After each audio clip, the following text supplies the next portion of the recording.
ጦረኞቹ ወላይታ ያልተነገረላቸው ድንቅ ሕዝቦች ወላይታዎች። ወላይታ ጋሻቤ ዶክተር አበበ ሐረገዊን ጉልህና ምርጥ የኑሮ ምንነት የገባው ሕዝብ ይሏቸዋል። እኔ ደግሞ ኩሩ ጀግና ሕዝቦች እላቸዋለሁ። ስለ ራሳቸው ማንነት ሲያወሩ ኮራ ብለው ነው። በታሪካቸው በራሳቸው አያፍሩም። የሰውም ዝቅ አድርገው አያዩም፣ አይነኩም። እንደውም የተለየ አክብሮት አላቸው። አብሮ በመኖር ያምናሉ።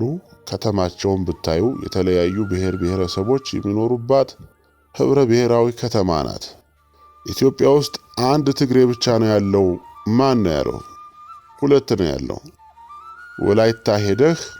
ወላይታ ሄደህ እሱ ትግሬ ነው ብትል የሰሜኑን ትግራዋይ ማን ያውቀዋል? ሌላ ትግሬ የሚባል ነገድ አለ። በወላይታ ማህበረሰብ ውስጥ አንዳንዶቹ በወላይትኛ ወርቃ ትግሬ ይሉታል ሲያሞግሱት። የንጉስ ጦና የዘር ሐረግ አለባቸው። ከቆላማው የሰሜኑ የሀገራችን ክፍል ተንቤን ተነስቶ ወላይታ የሰፈሩና በጊዜ ሂደት ከወላይታ ማህበረሰብ ጋር የተቀላቀሉ የወላይታ ትግሬ የሚባሉ ናቸው። በጣም ጦረኛ፣ ተዋጊና ደመግቡ ናቸው። በጣም ከተዋጊነቱ የተነሳ ሃጌኑ ካዎ ይሄ የኛ ንጉስ ነው ብለው ያነገሱት ካዎ ሚካኤል ሊያ የሚባል ንጉስም ነበራቸው።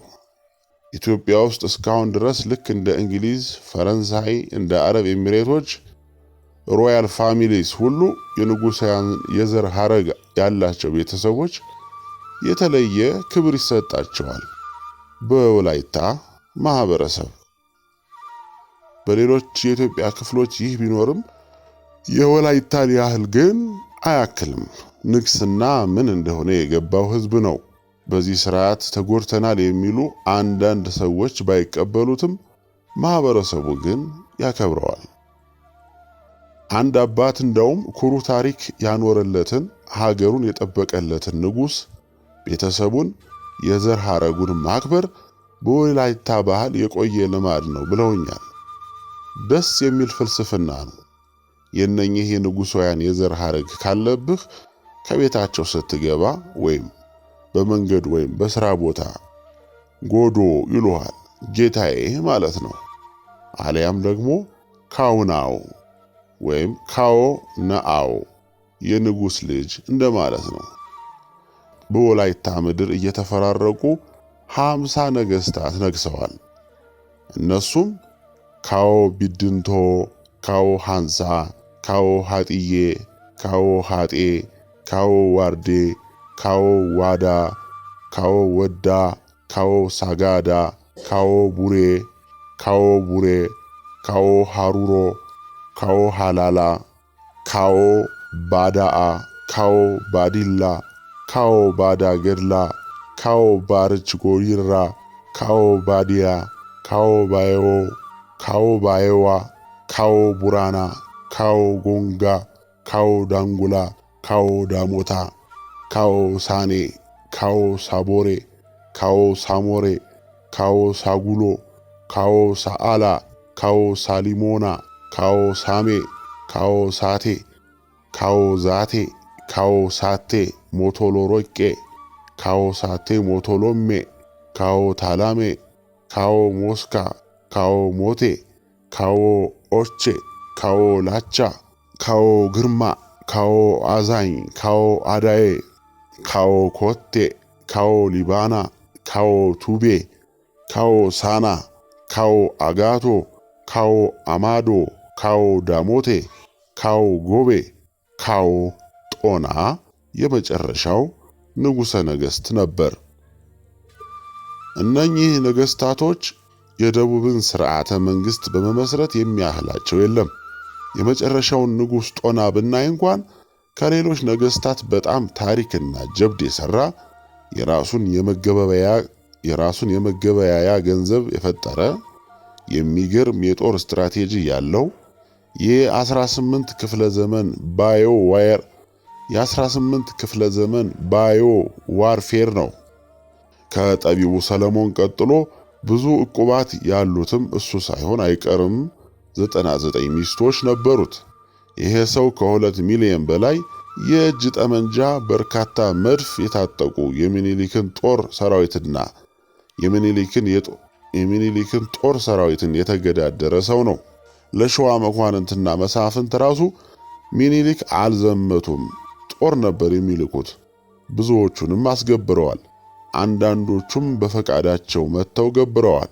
ይህ ንጉሥ ጦና የሚባል ሰው ግን ሚኒሊክ የላኩትን ጦር እየፈጀ ስላስቸገረ ራሳቸው ሚኒሊክ ይህን ጀግና ማየት አለብኝ ብለው ነው የዘመቱት። በወቅቱ አጼ ሚኒሊክ ለአድዋ ጦርነት እየተዘጋጁ ስለነበረ ብዙ ትጥቅ ነበራቸው። ታዲያ ይህ ንጉሥ ሚኒሊክ ከሄዱም በኋላ የሚቀመስ አልሆነም። የሚኒሊክ ወታደር ሰፍሯል የሚባለው ዳልቦ የሚባል አካባቢ እንደሆነና በኋላም ጦርነቱ ሲጀመር የሚኒሊክን ጦር አንዴ በንብ መንጋ አንዴ ደግሞ ጥሩና ደህና ወታደሮችን ወደ ኋላ አስቀርቶ በፈንጣጣ በሽታ የተጠቁትን ወታደሮች አዋግቶ ማለትም ባዮ ዋርፌር የበሽታ ዋርፌር ንጉሱ ላይ ያዘነበ።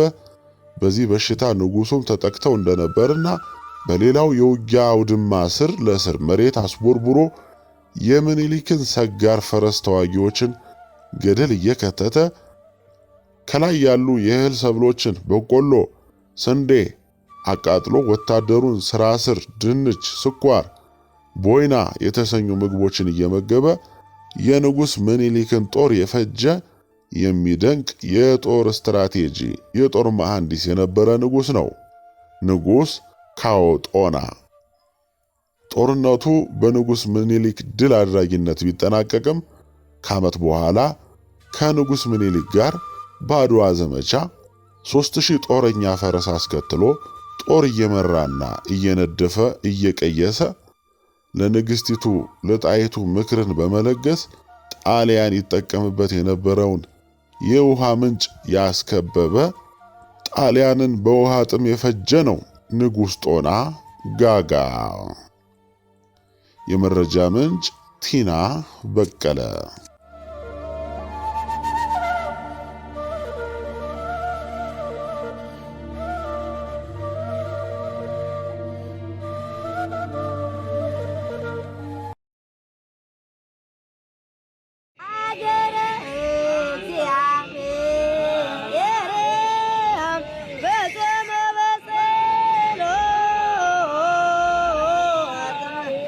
Say